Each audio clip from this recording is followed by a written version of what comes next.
चारों ओर अंधेरा छाया हुआ था। किसी को कुछ नजर नहीं आ रहा था। हम लोग यहाँ आए ही क्यों थे? युग की बातों में हमें नहीं आना था। रिलैक्स यार, अभी थोड़ी देर में रोशनी आ जाएगी। रोशनी नहीं आया तो कुछ और ही होगा। हम लोगों ने ये ठीक नहीं किया। कूल डाउन, हमारे मोबाइल की फ्लैश लाइट ऑन करते हैं, अभी रोशनी हो जाएगी। मगर ये क्या, चारों में से किसी का भी मोबाइल काम नहीं कर रहा था। प्रज्ञा, योग, रैना और राज चारों बहुत अच्छे ऑफिस कलीग थे। चारों को घूमने फिरने और आउटिंग करने का बहुत ज्यादा शौक था। आने वाला वीकेंड 4 दिनों का है, क्यों ना हम लोग कहीं घूमने चले? हाँ हाँ, क्यों नहीं।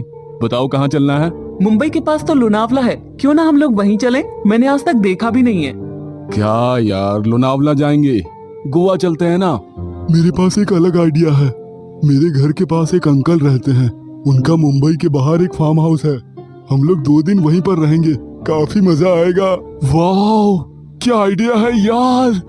वहाँ हम चारों के अलावा कोई नहीं होगा, मतलब फुल ऐश। हाँ, समझ रहे हो ना मेरा मतलब? दिन रात शराब, कबाब और ऊपर से तुम दोनों। बहुत मेमोरेबल ट्रिप हो जाएगी। राज, कहीं भी बाहर जाओ तो तुम्हें शराब के अलावा कुछ भी नहीं समझ आता है। राज जाता ही इसलिए है, आनंद, परम आनंद लेने। राज की बात पर चारों जोर जोर से हंसने लगे। अगले दिन सुबह चारों उस फार्म हाउस पर पहुंच गए थे। फार्म हाउस काफी पुराना था और वहाँ पर कोई केयर टेकर भी नहीं था। ये हम कैसी जगह आ गए हैं? ये तो पुराना भूतिया महल लग रहा है। हाँ नहीं तो क्या, एक तो मुंबई से इतनी दूर आ गए, ना ही यहाँ पर नेटवर्क है और ना ही खाने पीने की अच्छी व्यवस्था। पूरी छुट्टियां बर्बाद हो गई। कैसी बात कर रहे हो तुम दोनों? यहाँ पर कितनी शांति है, दूर दूर तक कोई आवाज नहीं, शुद्ध हवा, शुद्ध खाना। और क्या चाहिए तुम दोनों को? ये भी एक अलग तरह का एक्सपीरियंस है। Wait and relax. हाँ, उन्होंने जैसे तैसे दिन गुजारा और रात को उन लोगों ने फार्म हाउस की पूंछ में फायर का इंतजाम किया।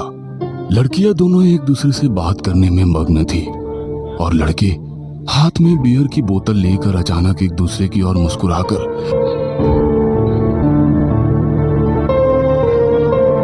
लड़कियों के करीब आ गए।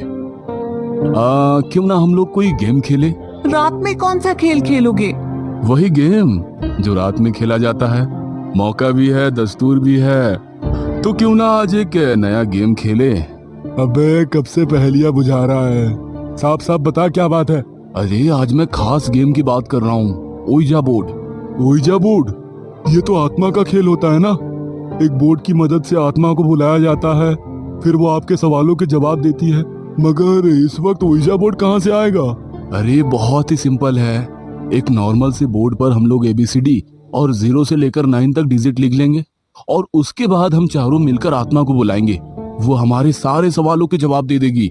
क्या बकवास लगा रखी है? हम लोग इस गेम के बजाय ट्रूथ एंड डेयर भी खेल सकते हैं। अरे ट्रूथ और डेयर में सभी लोग झूठ बोलते हैं और ये गेम तो अभी बच्चे खेलते हैं। बी मैच्योर यार, कुछ बड़े वाले गेम खेलते हैं ना। प्रज्ञा और रैना के मना करने के बावजूद दोनों लड़के नहीं माने। अब तुम लोग मान ही नहीं रहे हो तो जरा बताओगे इस गेम को कैसे खेलते हैं? और यदि सच में आत्मा आ गई तो उसे वापस भेजने का तरीका पता है? क्या तुम भी इन सब बातों में यकीन करती हो? आत्मा वात्मा कुछ नहीं होती यार, ये तो केवल एक फन गेम है। आत्मा आ भी जाएगी तो यहीं रह जाएगी हमारे साथ। पहले आने तो दो, फिर उसे वापस भेजने के बारे में सोचेंगे। प्रज्ञा, तुम लोग डरो मत। केवल एक बोर्ड पर हम सब लोग उंगलियां और एक सिक्का रखेंगे। पूरे अंधेरे में 4 मोमबत्ती जलाकर आत्मा को बुलाएंगे और यदि आत्मा सच में आ जाएगी तो वो हमारे सवालों का जवाब देगी। Sounds interesting, let's start the game. Raj ने तुरंत ओइजा बोर्ड बनाया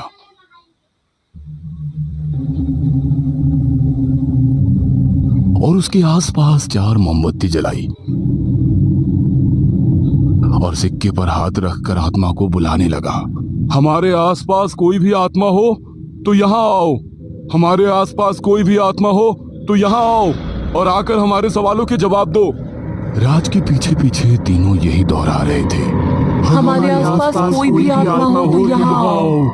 हमारे आसपास कोई भी आत्मा हो तो यहाँ आओ और आकर हमारे सवालों के जवाब दो। मगर ना तो सिक्के की कोई हलचल हुई और ना ही कुछ ऐसा महसूस हुआ कि आत्मा आई हो। अचानक राज गेम छोड़कर अपनी जगह से खड़ा हो गया। क्या बकवास है यार, पिछले 10 मिनट से हम आत्मा को बुला रहे हैं, आत्मा ने आना तो दूर अपने होने का सबूत भी नहीं दिया। मैं तो कह रहा था ऐसा कुछ नहीं होता, मगर तुम्हें ही गेम खेलने का था। चलो कोई बात नहीं, थोड़ा सा टाइम पास तो हो गया। युग के कहने पर दोनों लड़कियां भी अपनी जगह से खड़ी हो गई और वे लोग अपने कमरे की ओर जाने लगे। मगर अचानक सिक्के में हरकत होने लगी। सिक्का एक जगह से दूसरी जगह मूव हो रहा था। प्रज्ञा को शायद इस बात का एहसास हुआ और उसने पलटकर देखा तो सिक्का मूव कर रहा था। उसने तुरंत उन तीनों को ये बात बताई। देखो सिक्का हिला, मैंने अभी अभी देखा, सिक्का अपनी जगह से हिला। बाकी तीनों ने देखा तो सिक्का अपनी जगह पर ही था। तो तीनों ने उसकी बात पर विश्वास नहीं किया और सब लोग अपने अपने कमरे में चले गए। आधी रात को प्रज्ञा की नींद खुली तो उसने देखा कमरे में पानी नहीं था। उसने युग को उठाने की कोशिश की तो युग दूसरी ओर करवट लेकर सो गया। प्रज्ञा खुद उठकर पानी लेने किचन की ओर गई तो उसे महसूस हुआ कि लिविंग रूम में कुछ हलचल हो रही है। वह पानी का जग वहीं डाइनिंग टेबल पर छोड़कर लिविंग रूम की ओर आई तो उसने देखा रैना सोफे पर बैठी रो रही थी। उसे समझ नहीं आया कि आखिर क्या हो गया, क्यों रैना रूम के बाहर आकर रो रही है। वह तुरंत उसके पास गई और उसने उसके कंधे पर हाथ रखा। प्रज्ञा के हाथ रखते ही रैना ने गर्दन उठाकर ऊपर देखा तो उसकी आंखें देखकर प्रज्ञा की चीख निकल गई। उसकी आंखों की जगह खाली थी, वहां पर गड्ढे थे और उसका पूरा शरीर सफेद पड़ चुका था। प्रज्ञा की चीख सुनकर रैना, युग और राज तीनों वहां आ गए। क्या हुआ प्रज्ञा, इतनी जोर से क्यों चिल्लाई? वो रैना। क्या हुआ है रैना को? वो तो अच्छी भली खड़ी है। युग के कहने पर प्रज्ञा ने जैसे ही रैना को देखा वो हैरान रह गई। रैना सही सलामत उसके सामने खड़ी थी। उसने पलटकर सोफे पर देखा तो वहां कोई नहीं था। ये कैसे हो सकता है? रैना तो अभी यहाँ थी। क्या बोल रही हो तुम? मैं और रैना तो अभी ऊपर के कमरे से आए हैं। अभी थोड़ी देर पहले हम लोग ओइजा गेम के बारे में बात कर रहे थे ना, शायद इसलिए तुमने कोई डरावना सपना देखा होगा। कोई बात नहीं, अभी जाकर आराम करो, सुबह इस बारे में बात करेंगे। मेरा यकीन करो, यहाँ पर रैना ही थी। मगर कोई भी उसकी बात नहीं सुनता है और युग उसे अपने साथ कमरे में ले जाता है। थोड़ी देर बाद युग सो जाता है मगर प्रज्ञा की आंखों में नींद नहीं थी। अचानक उसे महसूस हुआ कि उसके पास कोई बैठा है। उसने आंखें खोलकर देखा तो वहां पर एक साया जिसकी आंखें नहीं थी और शरीर बिल्कुल सफेद हो चुका था। वह प्रज्ञा के सर को सहला रहा था। प्रज्ञा डर गई। अब उसके गले से आवाज भी नहीं निकल रही थी। प्रज्ञा, तुम्हें तुम्हारे सवालों के जवाब नहीं चाहिए।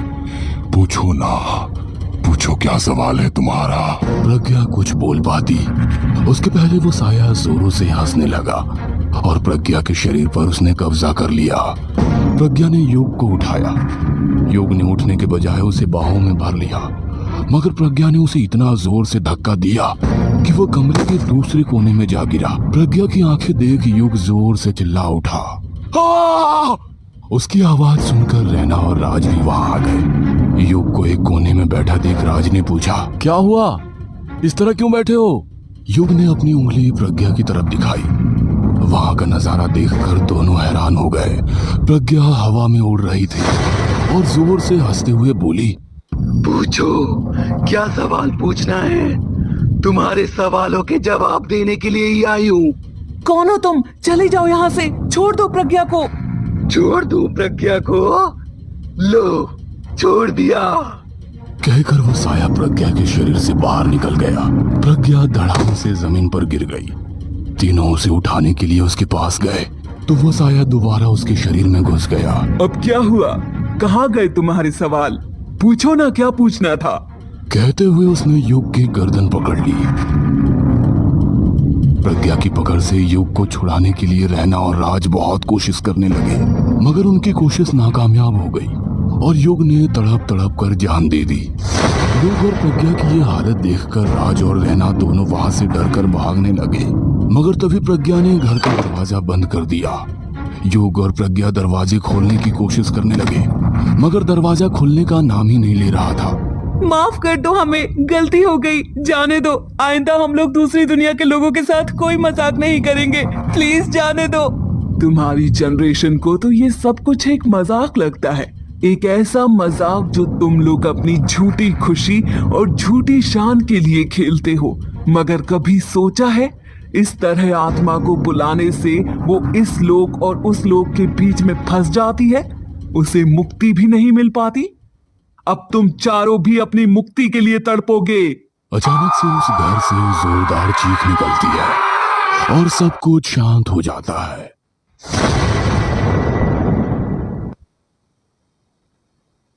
कुछ दिन बाद जब उन लोगों की तलाश में पुलिस वहां पहुंचती है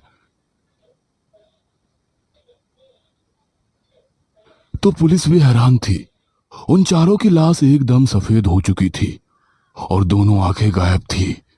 उनकी मौत सबके लिए एक रहस्य था। उन लोगों के द्वारा बुलाया हुआ वो साया आज भी अपनी मुक्ति के लिए भटक रहा है। कहीं आप भी तो ओया बोर्ड खेलने के बारे में नहीं सोच रहे हैं?